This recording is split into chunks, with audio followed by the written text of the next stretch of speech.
had another episode Tough Enough. We didn't do the one last week, so we'll do that one more quickly and talk about the people that got eliminated.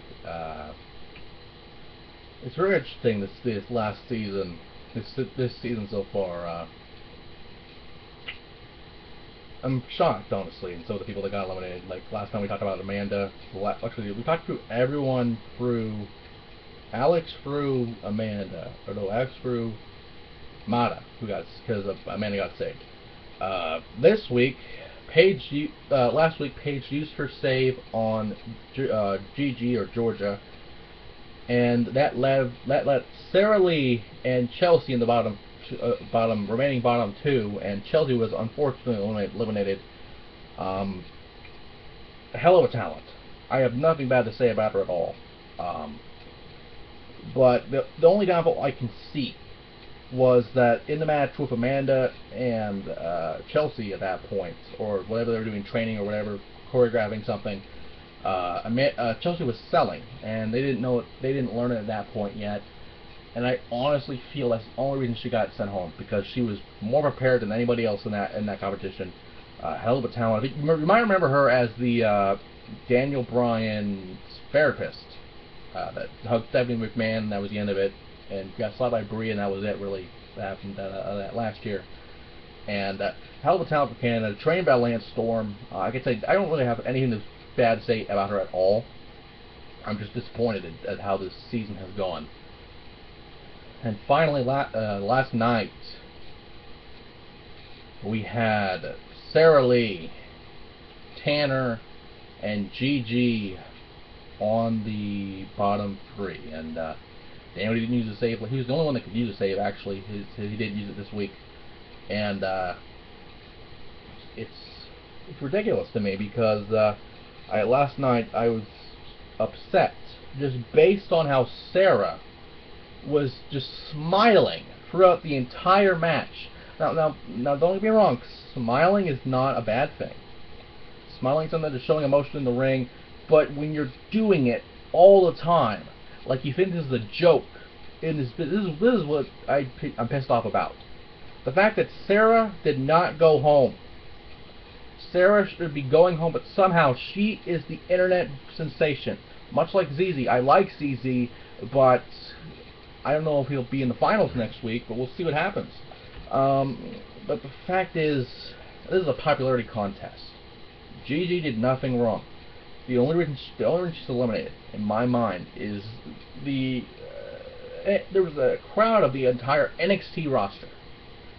And the NXT roster, there was a crowd for these free matches. It was ZZ versus Josh, Sarah and Amanda, and Giorgia and Tanner. And when the Tanner-GiGi match happened, they didn't know who was the face. Giorgia did not show anything to show that she was the face or the heel or whatever. And that's probably because the characters they gave them, I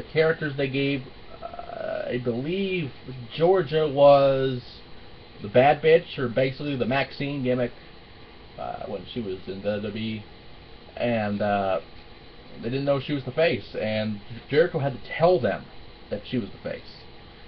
When you cannot have people know that you're the face or the heel, that might work if you're performance center dude or enhancement talent or whatever, because back in the day they were wrestling, the days of Wrestling Challenge and Superstars, not the current Superstars show, the old one, Superstars of Wrestling, and whatever, and the million other shows on WCW, WWE, ECW, TNA even had jobbers every once in a while.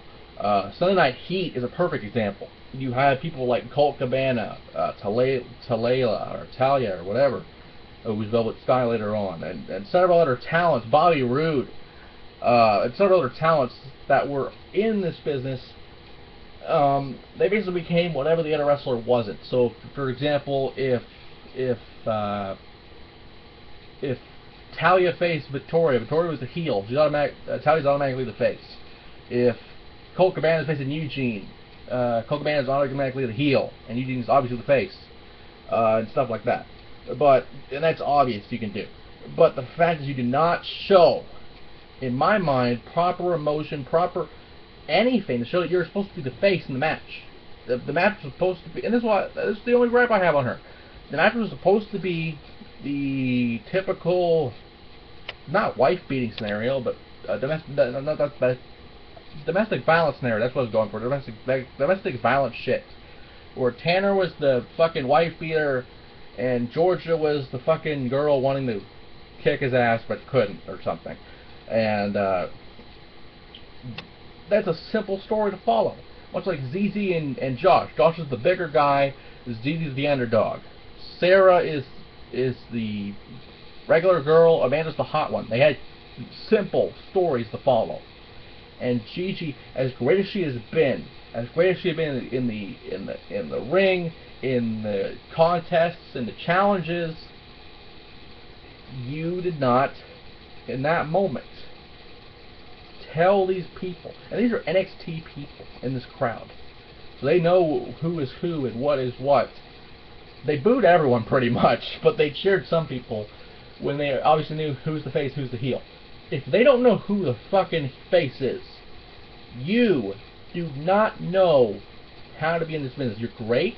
I have nothing against this person. All the way from Australia, a great talent in this future, has a great future in my mind. But it's ridiculous to me that Sarah Lee, who fucking smiled her way to the fucking finals and then the finals, and this person is gone. I know it's a popularity contest. I understand this. I understood it since week 1. And it is what it is. But if Sarah fucking wins this thing, I'm going to be pissed. I'm really going to be pissed. I'm just going to stop before I fucking rant on Sarah. But as far as we know now, Amanda and Sarah are on the finals. And next week we'll find out the finals for the guys. So we'll just see what happens here.